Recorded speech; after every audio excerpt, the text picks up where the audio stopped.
In a time many ages ago, there was a kingdom, rich and serene. Na jaren van hedendaagse avonturen gaat het nieuwste deel van de Sims terug in de tijd. Volgens Aaron Cohen van EA wilde niet alleen het ontwikkelteam, maar vooral ook de fans al langer een uitstapje maken naar de middeleeuwen. Like a sun-kissed daisy.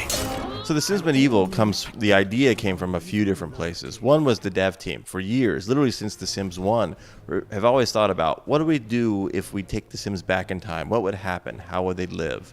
Then we actually looked at what the community was doing. If you look at all the things they built for The Sims 2 and all the things they're building for The Sims 3, they've built castles with moats, they've built king's robes, queen's gowns, knights with suits of armor. The Sims community itself has built a lot of medieval content. So when we were looking at what we want to do as far as taking The Sims back in time, medieval just made a lot of sense because we love the period because there's so many stories to be told, and the Sims community loves the period because they're making stuff around The Sims Medieval already.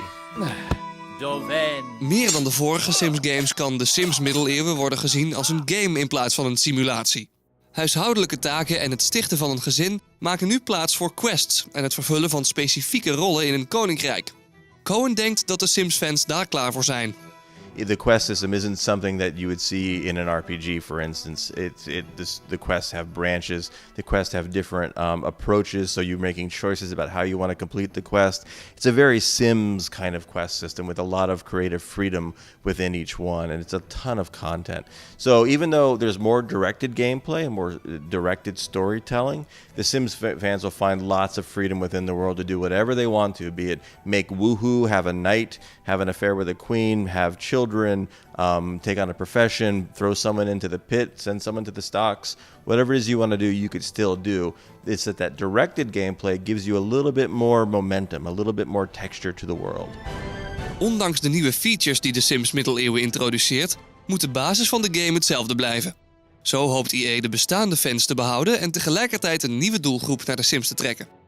The Sims Medieval really takes the heart of The Sims, creating controlling people, creativity, humor, combines it with an epic new setting, the medieval setting, where we can tell stories of kings and queens and kingdoms.